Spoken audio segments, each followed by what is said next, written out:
تنزيل الكتاب من الله العزيز الحكيم. إنا أنزلنا إليك الكتاب بالحق فاعبد الله مخلصا له الدين. ألا لله الدين الخالص والذين اتخذوا من دونه أولياء ما نعبدهم إلا ليقربونا إلى الله زلفى والذين اتخذوا من دونه أولياء ما نعبدهم إلا ليقربونا إلى الله زلفى إن الله يحكم بينهم فيما هم فيه يختلفون. إن الله لا يهدي من هو كاذب كفار.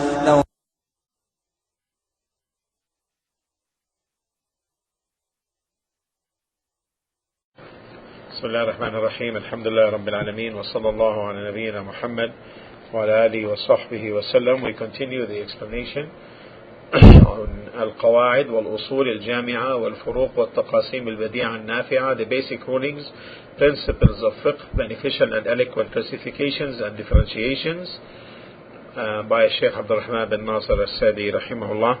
And this is now foundation 22 and 23.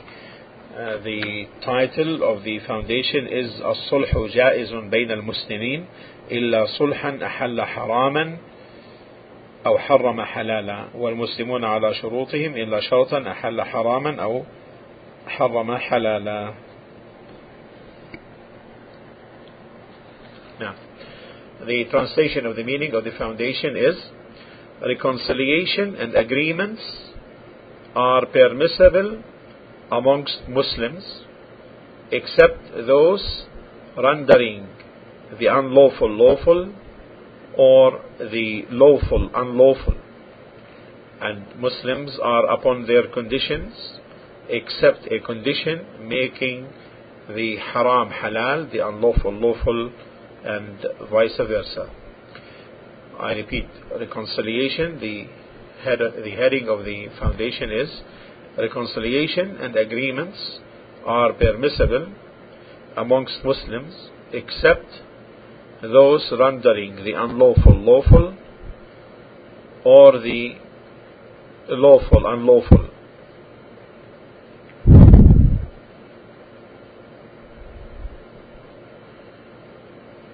And Muslims are upon their conditions,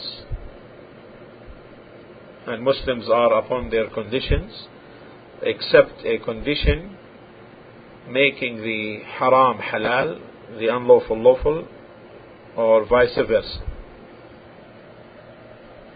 Now, this title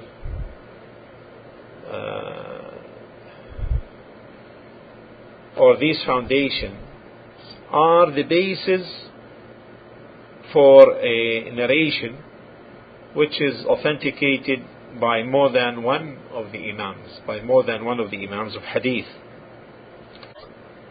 And the Hadith in origin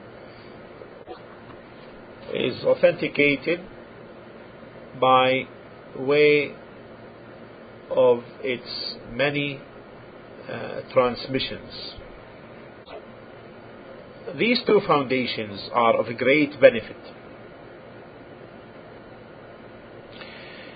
and the origin of this matter is that all kinds of reconciliation taking place between people are permissible as long as they don't lead them into haram, into that which is unlawful, or make them abandon an obligation. So therefore, reconciliation with the attesting to the right and with its denial is valid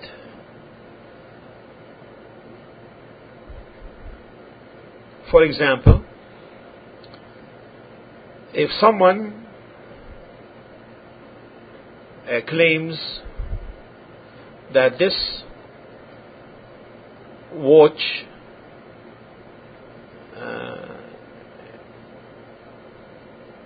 in the hand of another person is his,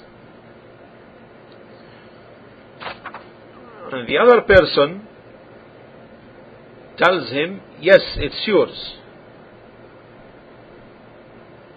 but I intend to reconcile on it with you by giving you, for example, $30, and the watch will be mine. You see, this is a type of what? Of reconciliation with the attestation of a right. Clear? A reconciliation with an attestation of the right. Clear? And also the reconciliation here took place by other than the kind of the item, right? It was for money, isn't it? And that is valid. Clear? Clear?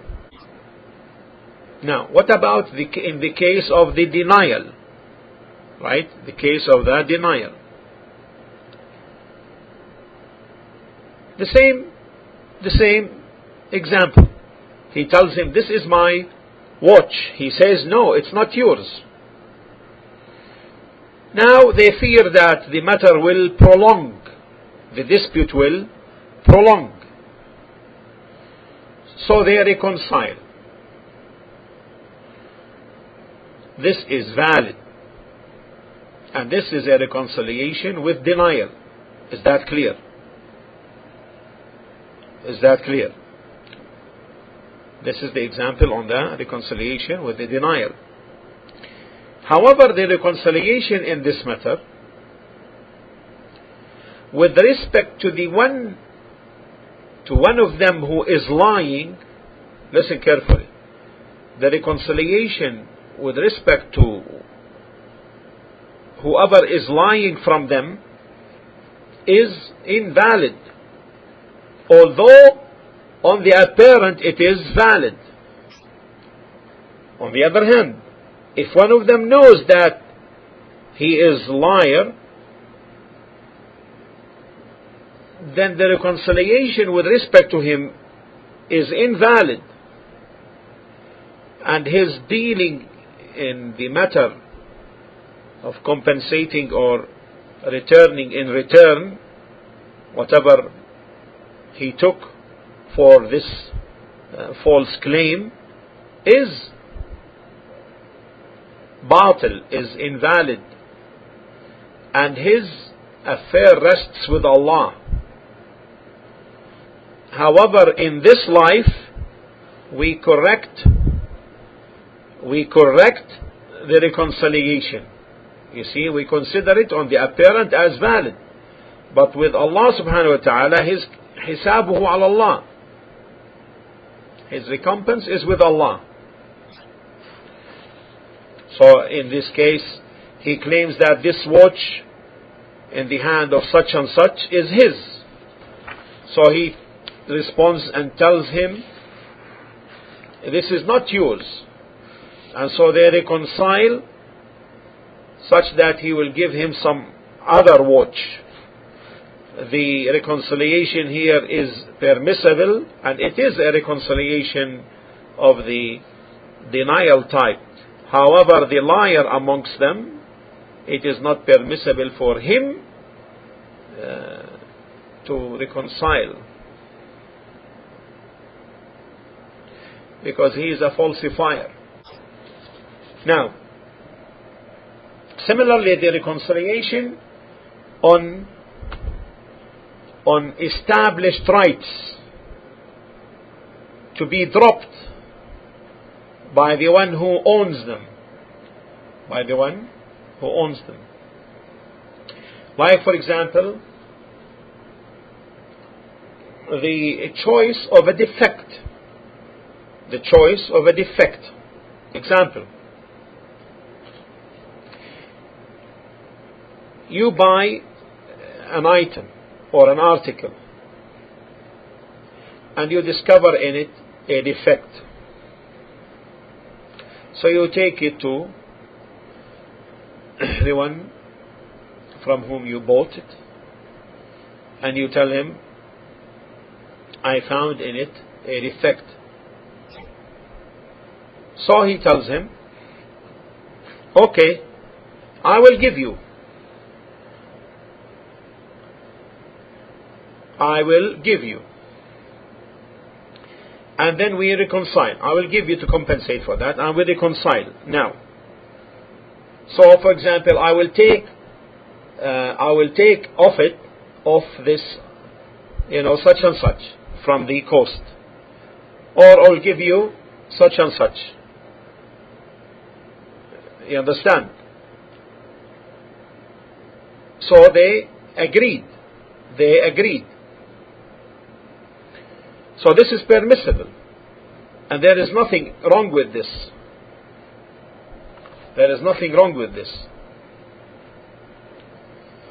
Okay, let me interrupt a little bit here, just a second please. طيب. So this is clear now so far, right? Okay, another example on this. Another example.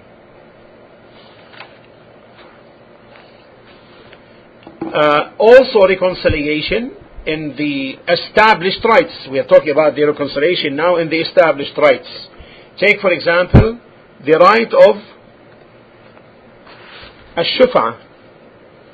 الشفعة. What is الشفعة? It means preempting the sale of a co-owner's share to another. Okay, this is the meaning of الشفعة. Preempting the sale of a co-owner's share to another. Example. If there is a property, a real estate,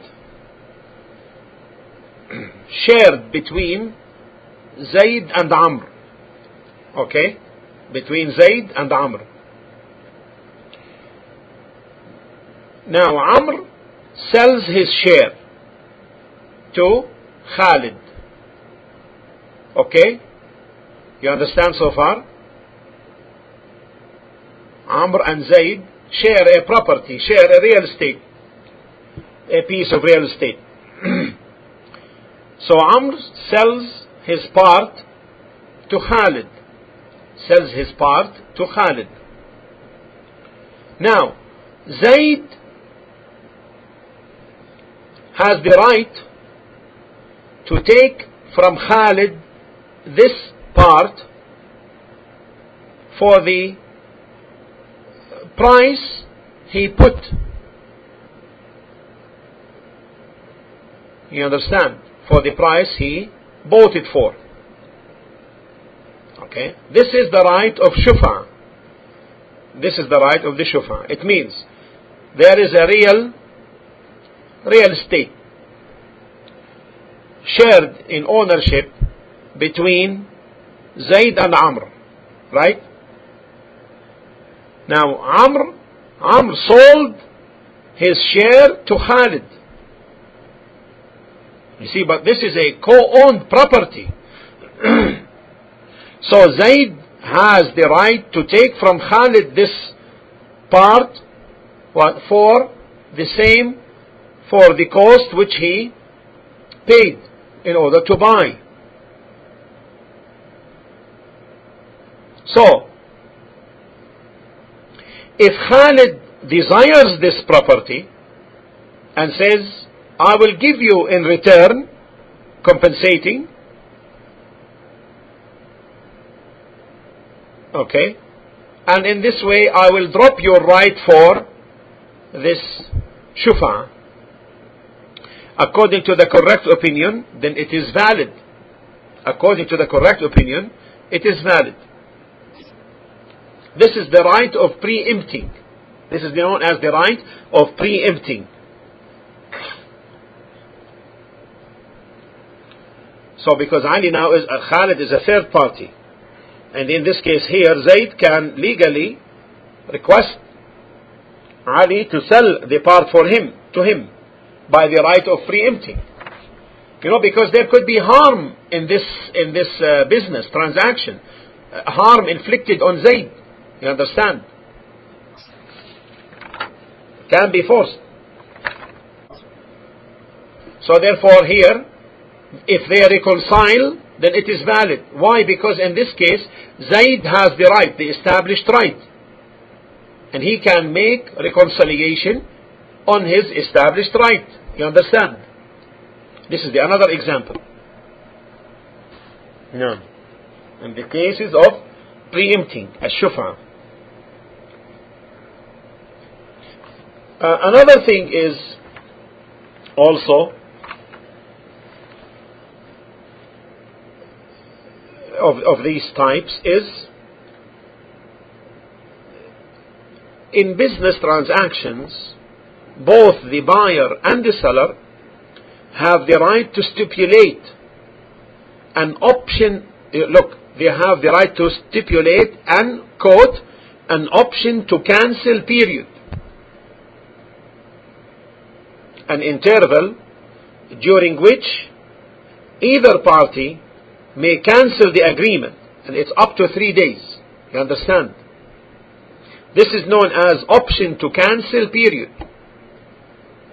This is known as option to cancel period. Okay. So if someone goes into this transaction between the buyer and the seller, and he reconciles on this quote option to cancel period, he can reconcile. Then the reconciliation as-sulh jaiz. Example: I buy from you a house for 10,000, such that I will have the option to cancel period, the 3 days. So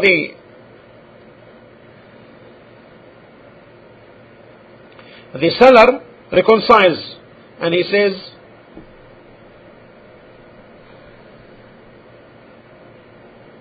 we shouldn't have the sale suspended.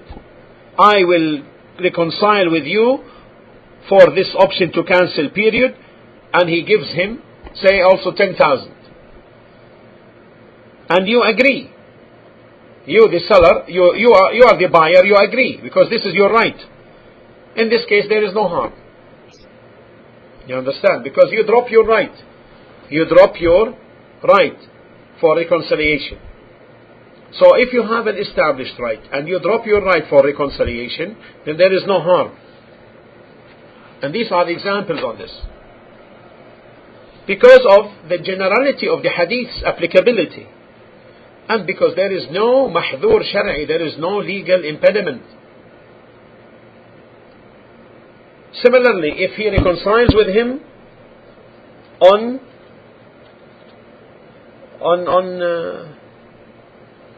cases involving a diya, indemnity for a intentional killing,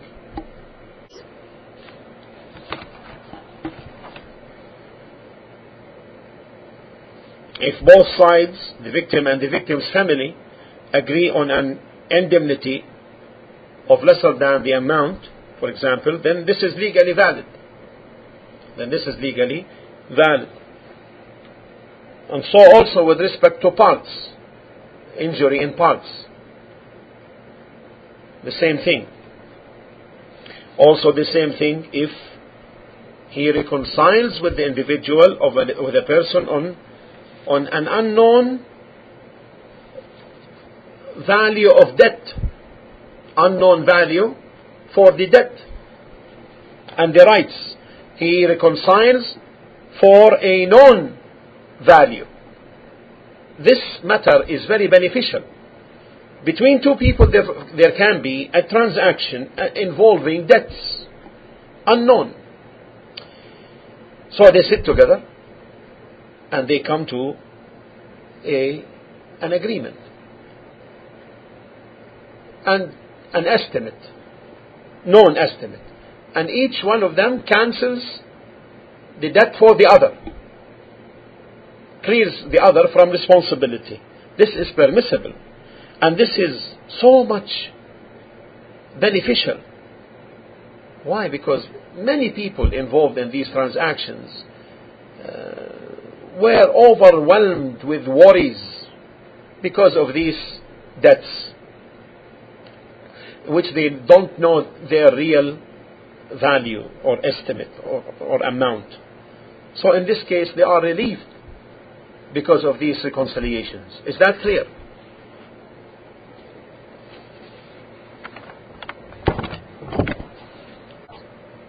From that also is the reconciliation between one of the spouses concerning some of their rights,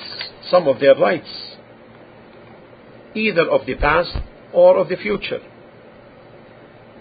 For example, if she sees in him no more inclination towards her,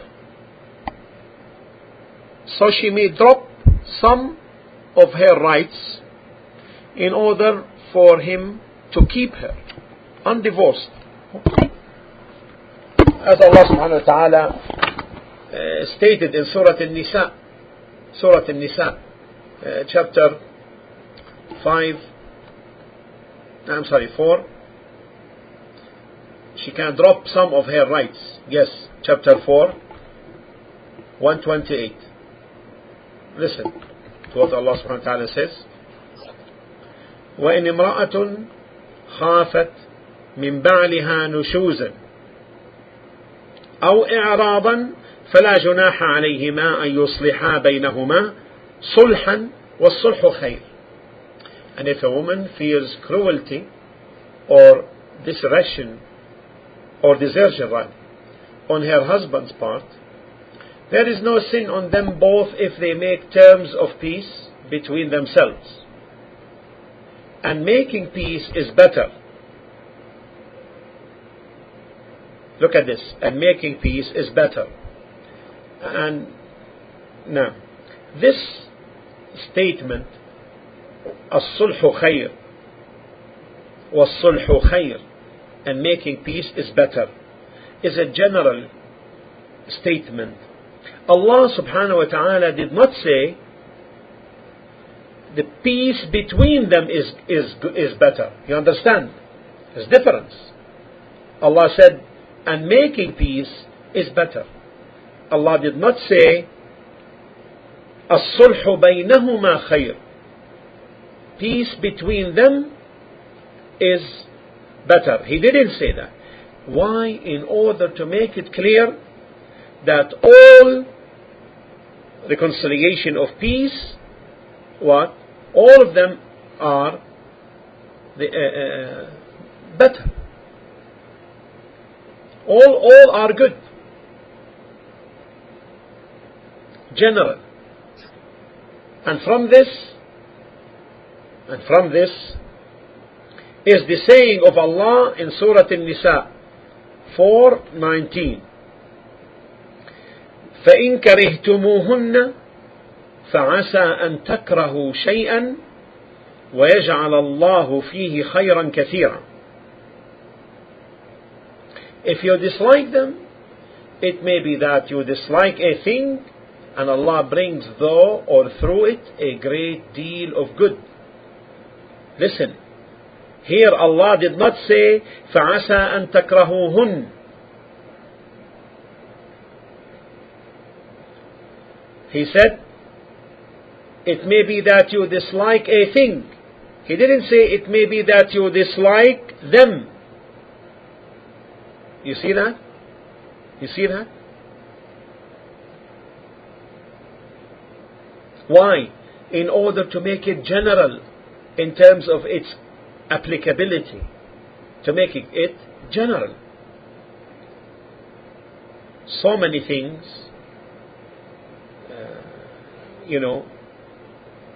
man disliked, then Allah subhanahu wa ta'ala made in them so much good, isn't it? From that Ya Amatullah, is a woman dropping some of her rights to remain with her husband. Do you remember the story of Sauda bin Zam'a? Do you know who is she? Sauda. She was the wife of the Prophet sallallahu alaihi wasallam. Okay, now you know her name. She gave her night to whom, Ya Amatullah? To whom did she? Okay. She gave her right for the night to Aisha radiallahu anhuma. Why? In order to remain with the Prophet sallallahu alaihi wasallam. She relinquished that for a greater benefit. So, similarly, the reconciliations regarding all the kinds of disputes and quarrels between people and denial of rights, reconciliation in them is good, and its benefit is great. Similarly,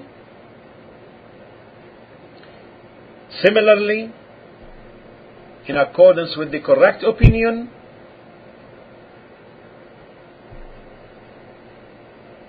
the deferred debt, to reconcile a deferred debt for a partial fulfillment of the debt. This is in accordance with the correct opinion. Such reconciliation is valid. For example, Zayd owes you $1,000 deferred for 1 year. You say to Zayd, give me $800 now, and I will drop the remaining $200. This is permissible, although some scholars did not consider it as such. They said this is riba, this is usury, because he took $800 for the 1,000. Yes, inshallah. The answer is, there is no riba in this. This is not riba. This is not usury. Why? In this case, the debtor is benefiting, and also the creditor is benefiting from another angle. What is the benefit of the creditor in this case? What?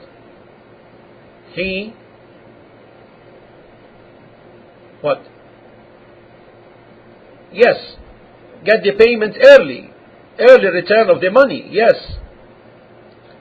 his right. So each one of them benefited, isn't it? Each one of them is benefiting, isn't it? While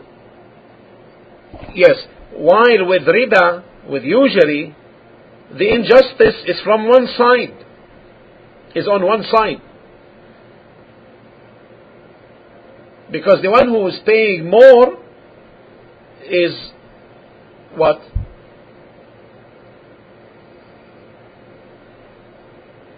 There is injustice on him. You see that? So therefore, the correct opinion, it is as the author Rahimahullah explained, that the reconciliation on part of the loan or the debt for immediate payment is okay. Inshallah, the next part of these reconciliation aspects, we will talk about several forms of them. Wallahu ta'ala a'la wa a'lam. وصلى الله على نبينا محمد وعلى آله وصحبه وسلم تسليما كثيرا.